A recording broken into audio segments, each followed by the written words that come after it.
Andrés Manuel López Obrador.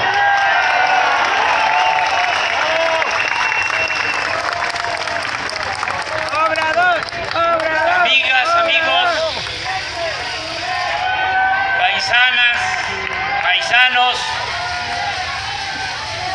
trabajadores, migrantes de México, de América Latina, del mundo.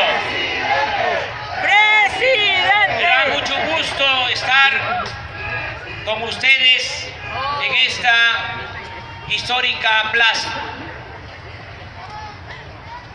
Estamos aquí para expresar nuestro apoyo sincero, nuestra solidaridad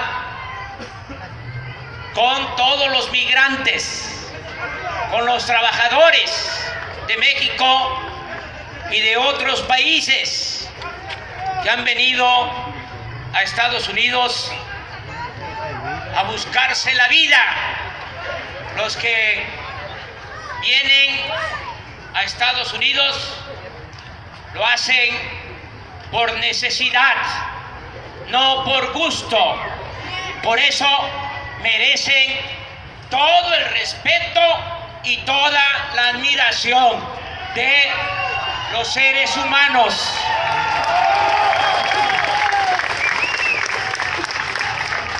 Aquí quiero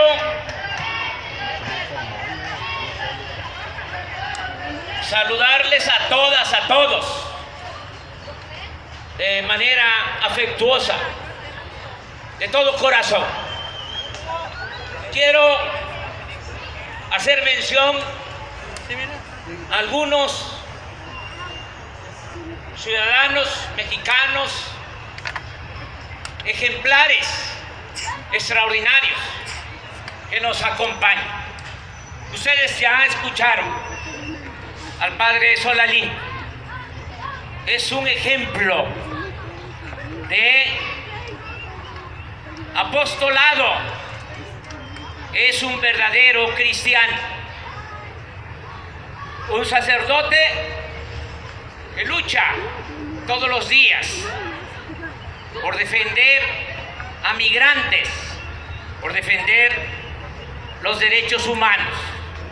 Desde el Istmo, desde Oaxaca, está el padre Solalinde apoyando.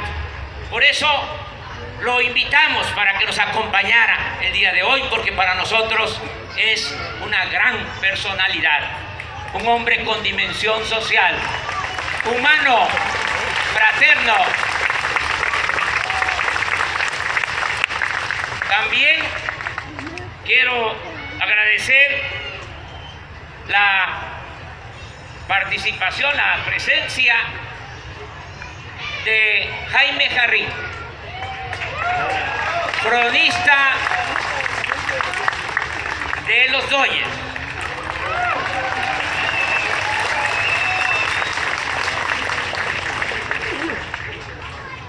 Quiero agradecer la compañía de un empresario mexicano, Marcos Faslix, que está aquí con nosotros. Quiero agradecer a un deportista ejemplar por su fortaleza espiritual, por su rectitud como buen ciudadano. Está aquí con nosotros y le agradecemos mucho su solidaridad. Está con nosotros Adrián González, primera base de los Dodgers, con su papá David González.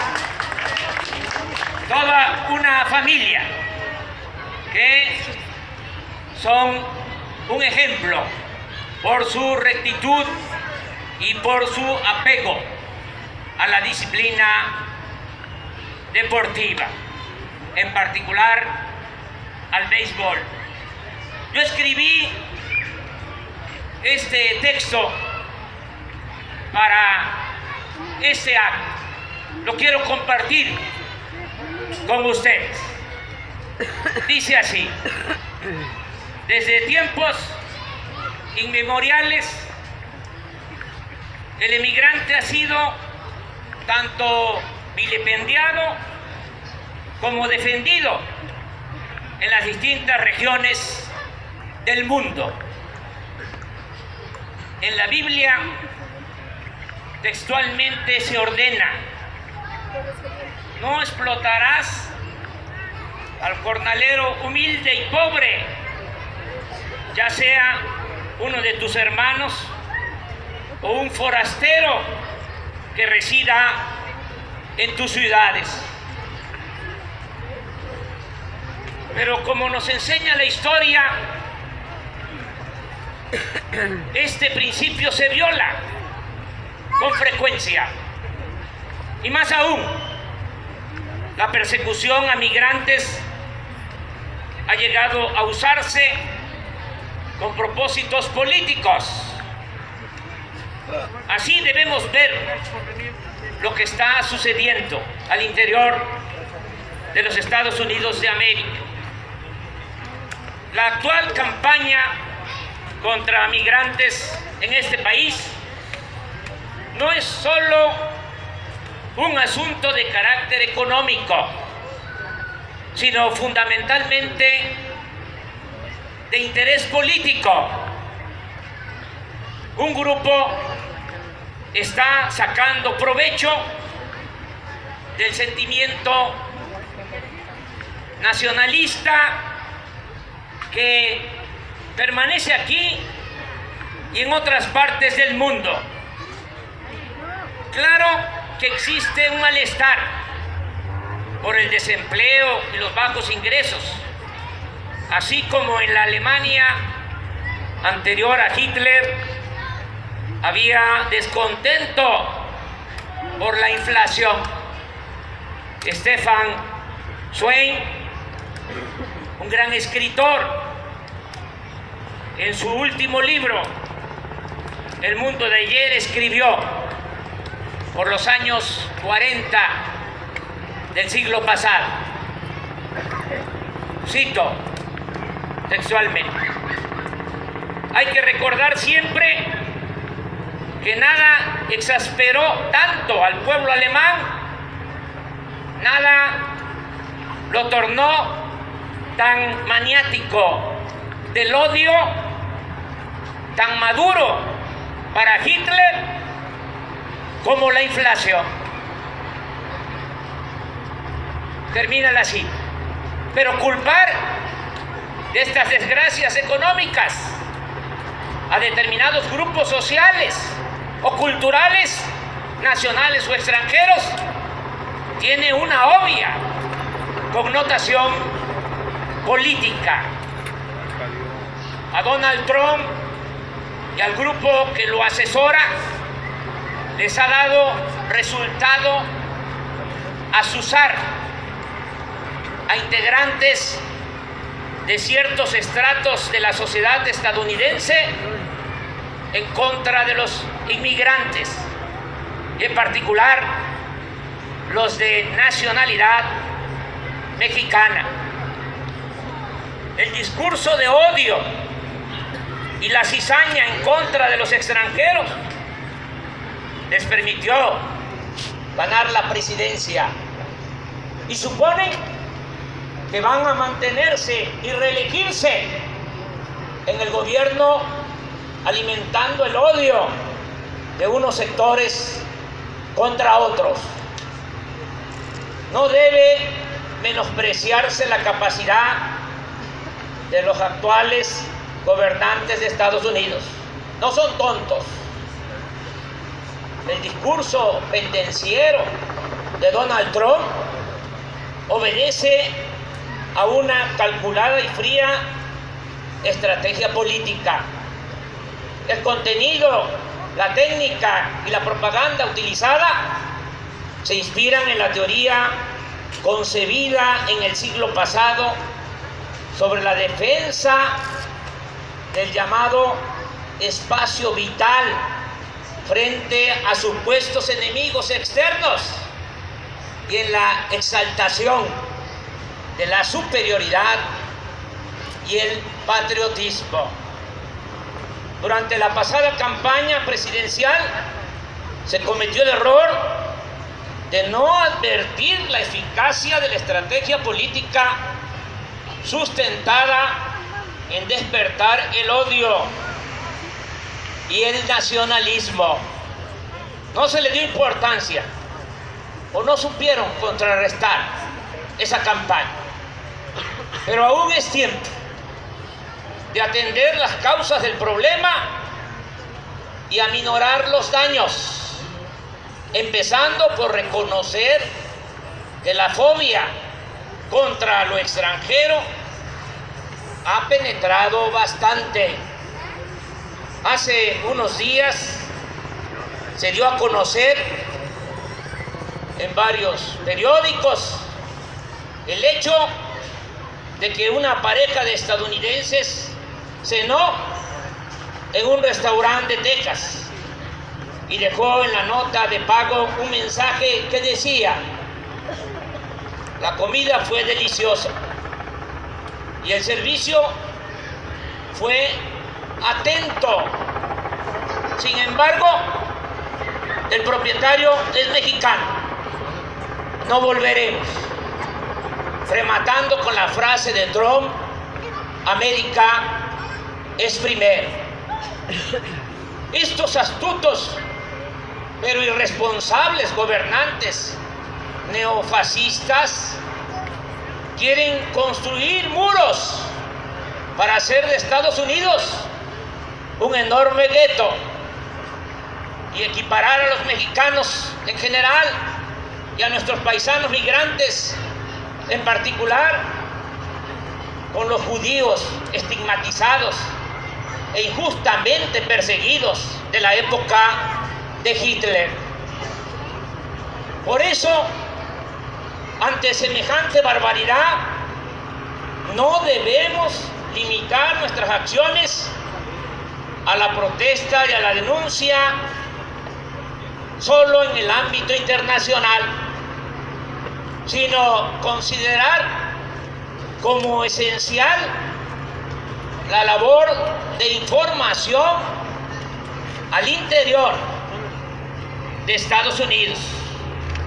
Aquí mismo hay que hacer frente a la campaña de odio y de violación de los derechos humanos. En especial, debemos dirigir toda nuestra atención en hacer ver a los estadounidenses de buena voluntad, que son muchísimos, que están siendo víctimas de la manipulación y el engaño. Es decir, debemos dedicar más tiempo al estadounidense de la provincia, de las pequeñas ciudades, el estadounidense que posee valores cívicos, morales y espirituales, y que sin embargo vive en la desesperanza y está siendo envenenado de odio contra los trabajadores migrantes. Téngase en cuenta que Donald Trump ganó 2.548 condados, mientras que Hillary Clinton triunfó únicamente en 472, aun cuando estos representen el 64% de la actividad económica nacional.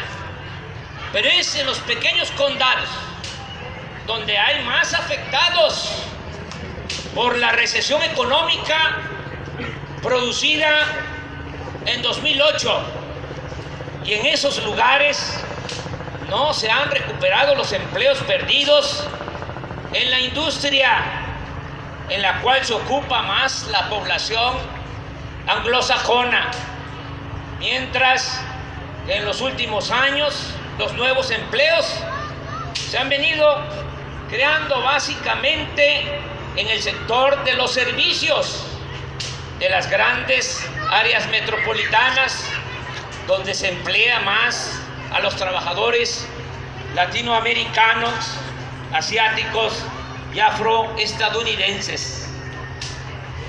En consecuencia, es urgente comunicarnos con la población más golpeada por la recesión económica. Hay que explicarles con argumentos la causa de la crisis que les afecta. Debemos hacerles ver que si ellos no tienen trabajo, buenos salarios y bienestar, no es por culpa de los migrantes, sino por el mal gobierno que castiga a los de abajo y a las clases medias, y en beneficio únicamente para potentados. Debemos explicarles, por ejemplo, que ante la crisis del 2008, primero se buscó, eso fue lo que hizo el gobierno en Estados Unidos, salvar a los organismos financieros en quiebra, y dejaron para después a los ciudadanos. Tenemos que hablarles de la mala distribución del ingreso que hay en este país, pues mientras los trabajadores, los integrantes de las clases medias pagan impuestos elevados, los más ricos contribuyen muy poco. Hay que informarles también de las fábricas más grandes instaladas en México son de inversionistas o empresarios estadounidenses que exportan mercancías y ganancias a Estados Unidos y que dejan muy pocos beneficios en empleo y en impuestos en nuestro país, que muchas empresas están automatizadas y pueden aumentar la producción sin el uso de mano de obra, de modo que la generación de empleos aquí no depende únicamente de que las empresas no emigren de Estados Unidos, sino de muchos otros factores. Tal es el caso de nuestro país, en donde a pesar de que se habla del éxito del modelo exportador, la economía en México ha permanecido estancada durante 3 décadas. El fomento de una economía para las élites no significa ni desarrollo ni creación de empleos. Trump con frecuencia sostiene que Estados Unidos compra más de lo que vende a México, que existe formalmente un déficit de 60,000 millones de dólares. Pero esto no es del todo cierto, porque nuestras exportaciones contienen un alto porcentaje de capital, tecnología e insumos estadounidenses.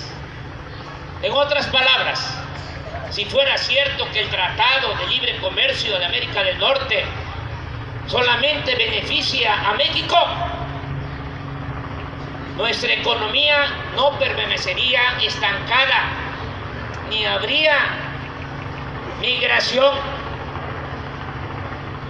Veamos un dato. En 1970, cuando las exportaciones de México solo representaban el 7.8% del Producto Interno Bruto, del PIB, el crecimiento de la economía en ese entonces en México era de 6.5%.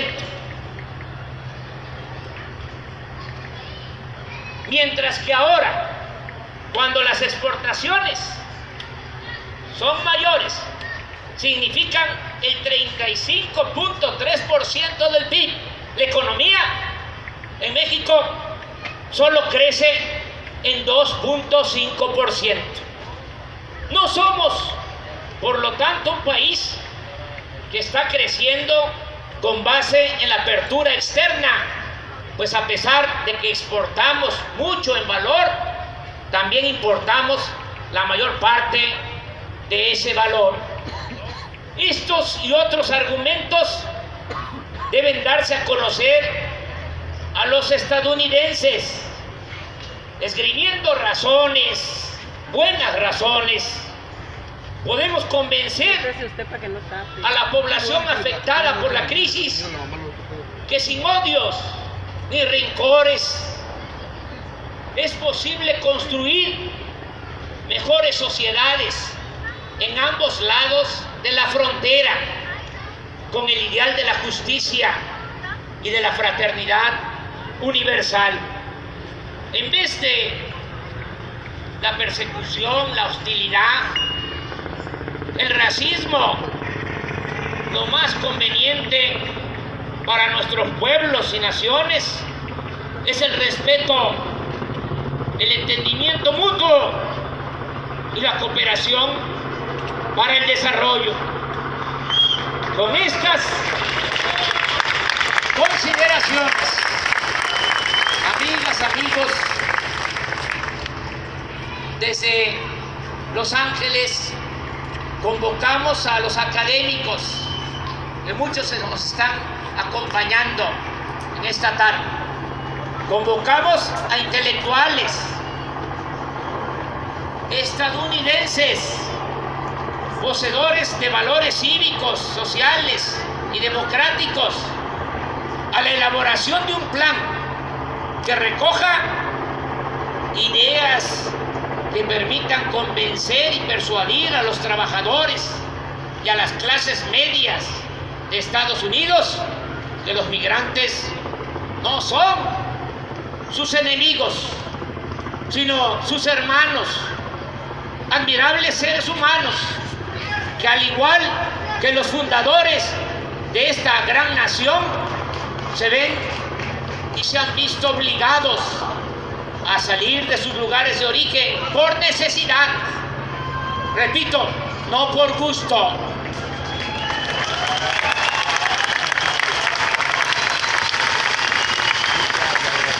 Debemos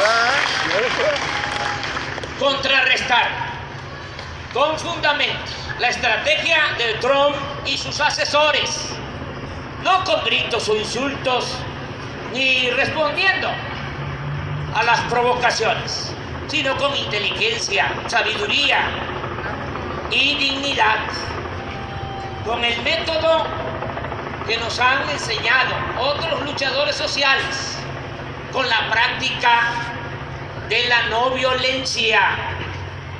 Esta es una batalla que debemos dar en el terreno de las ideas.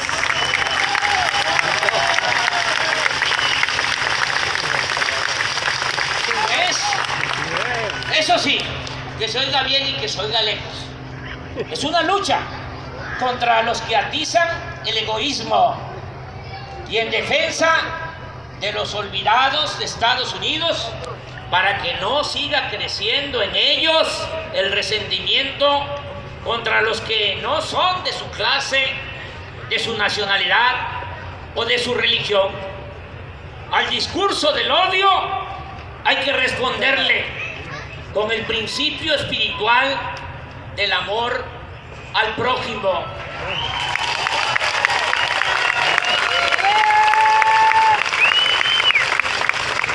Incitar al odio contra los migrantes es una forma de atentado contra la humanidad, porque nos hicimos humanos caminando como todos ustedes. Nuestros ancestros, los de todos, salieron de África, llegaron a Medio Oriente, a Europa, posiblemente a México. Está comprobado que se asentaron en Asia y desde allí poblaron este continente americano. La migración es el fundamento de las naciones y este gran país es un ejemplo. La fuerza de las culturas vivas está en la suma de todas las influencias, de todas las lenguas, de todas las inteligencias. Los humanos hemos caminado mucho y hemos poblado casi todo el planeta, pero venimos todos de una misma cuna.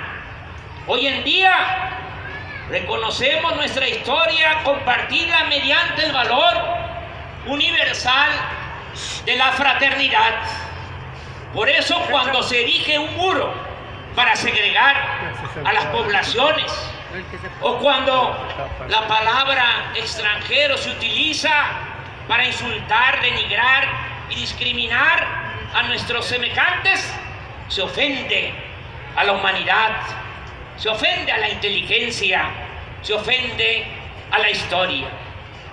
Sin embargo, paisanas, paisanos, debo confesar que estoy optimista. Considero que el muro y la demagogia del patrioterismo no podrán con el talento y la dignidad del pueblo estadounidense.